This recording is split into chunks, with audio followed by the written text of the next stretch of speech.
बऱ्याच दिवसापासून कडाडीची थंडी पडलेली आहे. या थंडीमुळे सर्वसाधारण लोकांना सर्दी खोकल्याचा खूप त्रास होत आहे.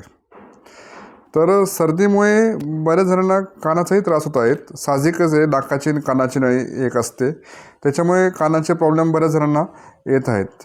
आता मुख्य बघितलं तर कानाचे दुखणे प्रमुख हे सर्दीच्या कारणाने होत आहेत.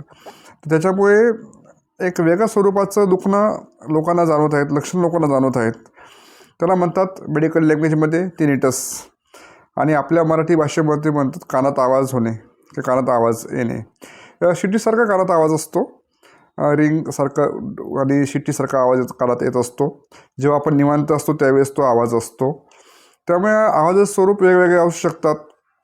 कधी रिंगसारखं वाजणे, कधी कधी फुसफुसण्यासारखे आवाज येणं, कधी शिट्टीसारखा आवाज येणं, कधी कडक आवाज येणं, कडकड, असं अनेक प्रकारचे आवाज असू शकतात.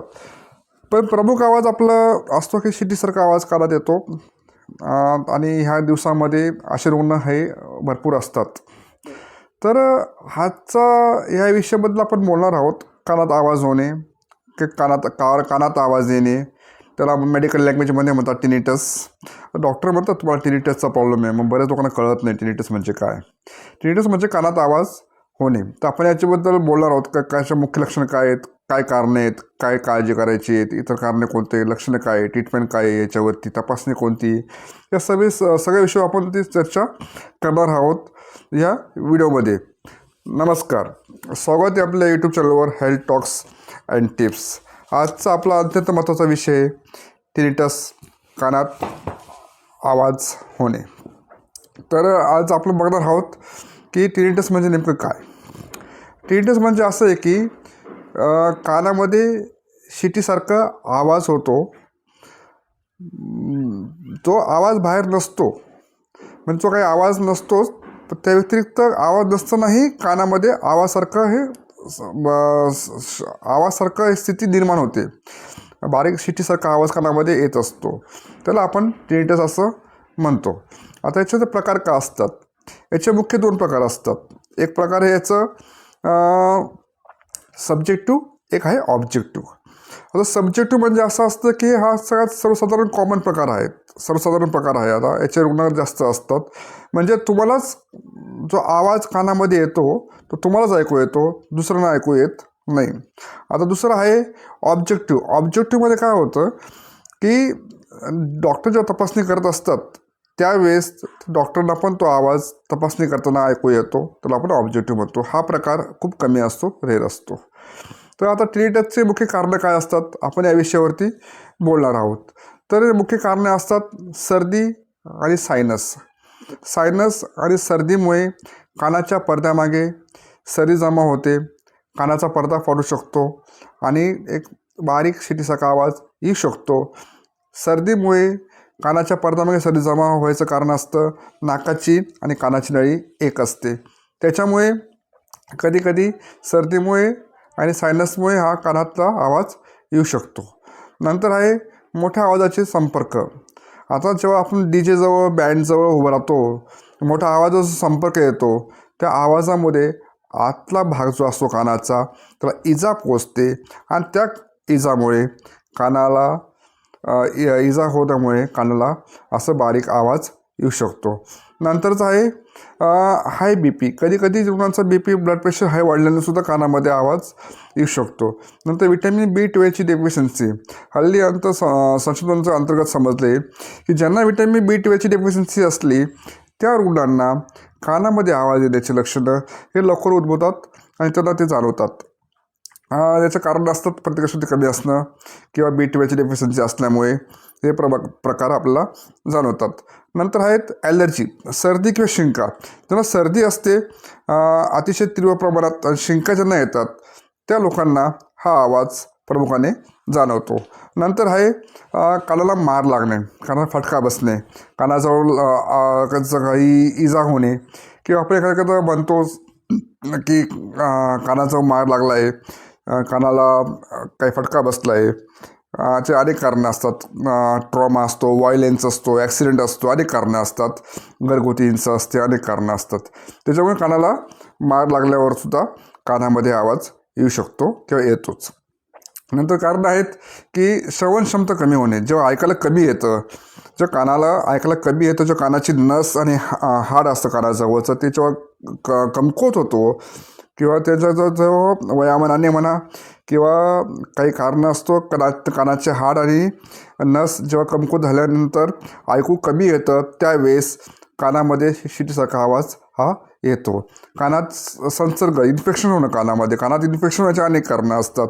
सर्दी, खोकला, त्याच्यामुळे कानाचं कधी कान कोरणं, कानात कान चोळणं, कधी कानाला मार लागणं, अनेक अशी कारणे असतात. कानाचा संसर्ग झाला तर तो आवाज येऊ शकतो. नंतर कानात मळ असणं, कानाचं मळ असलं तर तो कानाच्या पडद्यावर दाब पडतो आणि ऐकू येत नाही. आणि ऐकू येत नसल्यामुळे कानात मळ असल्या कारणाने हा आवाज होऊ शकतो. आता इतर कारणे काय काय आहेत ते आपण बघूया. इतर कारणे आहेत ट्यूमर किंवा एखादा ट्यूमर असेल कानाच्या पडद्यामागे, कानाचा मागे मेंदू असतो, तर ट्यूमर वगैरे असेल तर ट्यूमरमुळे कानात आवाज येऊ शकतो किंवा गाठ वगैरे असल्यावर कानात आवाज येऊ शकतो. नंतर अशक्तपणा, खूप अशक्त वगैरे असेल तरी कानात आवाज येऊ शकतो. आता इतर लक्षणं काय आपण त्याच्यावरती थोडंसं बघूया.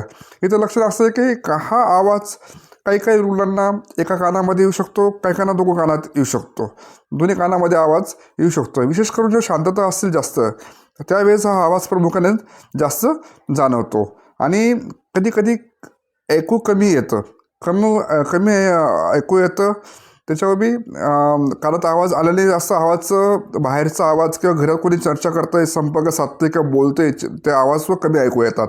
नंतर चक्कर येतात. हलकंसं कधी बारीक दिवसातनं 2-3 ते 4 5 एपिसोड चक्करचे पेशंटला येत असतात, चक्कर येत असतात. मध्ये कान दुखत असतं. कान दुखायचे हे प्रमाण हे अधूनमधून होत असतात. झोपायला त्रास होतो, म्हणजे कानात शांतता झाली, झोपायची वेळ झाली, रात्रीची वेळ झाली की कानात आवाज ऐकायला प्रमाण हे वाढतं. त्याच्यामुळे झोप प्रॉपर येत नाही. झोपायला गेलं की कानात आवाज सुरू होतो, झोपायला त्रास होतो, झोप लागत नाही व्यवस्थित, एखाद्या वेळेस लक्ष केंद्रित होत नाही. कोणी वाचन करत असतं, विद्यार्थी दशेत असतात, कोणी अभ्यास करत असतात, कोणी वेगळं असं काम करत असतात, त्यावेळेस लक्ष लागत नाही, कारण की कानात गुण शिटीसारखं असा आवाज चालू असतो. त्याच्यामुळे लक्ष केंद्रित होत नसतात.